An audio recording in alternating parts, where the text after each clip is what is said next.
If you've been on Instagram at any time in the last week, you've probably seen people's raps. Whether you hate them, love them. We're going to go through ours, kind of talk about any surprises, what music we liked, what we were listening to this year. Dive on in. So, number one, no surprise here, Zach Bryan. He was also super high on my Top Summers album list. Wasn't really a surprise. He was the most listened to by far. He just had a really long album, and I spammed that bad boy all year. It is wild that a country artist made it to your number one. Yeah. Like, if you were to say that a year ago. Country Dave was strong this year. Country Dave. He had big influence on me and everyone's lives around me. So, yeah, I mean, he was up there. Next, we got Tame Impala. Pretty much just went and saw a show. It was great. My number one song is Eventually. Had a very spiritual moment to that song. So, I was spamming that bad boy. I'm sorry. I only have one. All year. Lights, saw her. Another Top Summer album. This is consistency right here. This is loyalty to these artists and these albums that I love. And, you know, that's just a good character trait to have. And it shows up here. Kenny Beats, great summer album. Spammed it. Harry Styles, great summer album. Spammed it. For 70 minutes, I spammed these artists. And that's how loyal I am. 70 minutes? 70,000. Yeah. I mean, there it is. We got a little not Kenny Beats.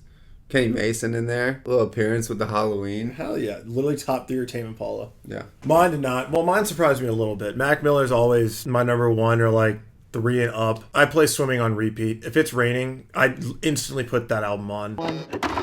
No surprise there. He's my favorite artist. Diverse discography, so I can play whatever mood I'm in. Like, Mac Miller's on one of those playlists if it's like a mood playlist. So no surprise there. Machine Gun Kelly, yeah, I listened to a lot of MGK, but I did not think he was going to be my number 2. Mainstream Sellout was like, whatever pop punk album. It gets the job done. Lyricism's at like a 1 out of 10, but like, that's not the point of listening to it. We did see him, so I probably spammed it a lot before that, but I was surprised that he made it to number 2. Especially because Post Malone dropped this year, and I love 12 Karat Toothache. I spammed that album. Also saw him, so I like prepped for that and spent like 2 weeks listening to that album on repeat again after I'd already played it all summer. I also thought Kendrick would be a little higher. The thing with Kendrick is I spammed it so hard at the beginning, I started to hate all the songs. I just stopped listening to it, remove it from playlists. It's still a great album. Still love it. Still think it deserves to be album of the year, but I just overdid it for myself, as anyone would with something that's that good. Ian Dior really shocked me. I don't know how the fuck he got up here at number 5. I haven't added him to any playlist in so long, but he's one of those people, like, just like with Mac Miller, like, there's pretty much no songs that I don't like. So I add all of them to all different types of playlists, so it's like whatever mood I'm in,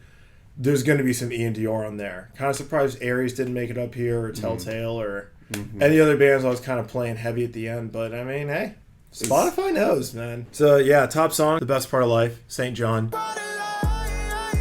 Surprised that made it to number 1. I mean, that was like, that song makes you want to be a better man. It really does. It's so good.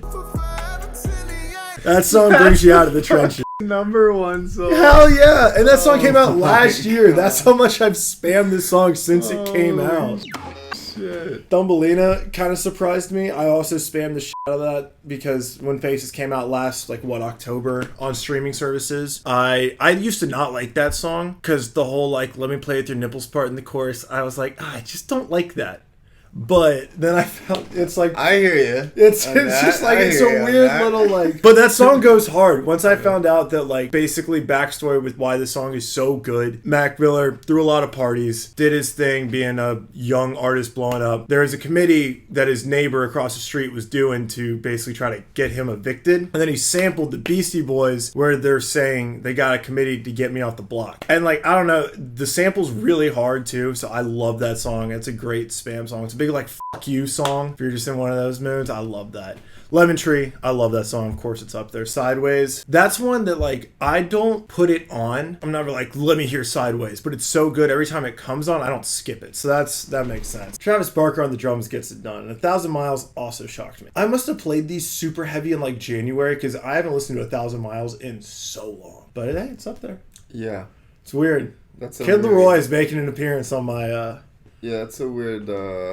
It's a weird top 5 to me. Yeah. Except for Lemon Tree, that makes sense. Yeah. How do y'all feel about Spotify Rap? Do you hate looking at everyone's thing? Do you not give a fuck you just skip over it? Are you one of those people that actually like enjoys seeing what other people are listening to? Because I love seeing it. I don't know why. I like seeing what people are diving into. What are they obsessing over? You know? It's entertaining. Yeah. Comment whether you're a Spotify or Apple Music person. Let us know. Till then, like, comment, subscribe. See you guys on the next one. Peace.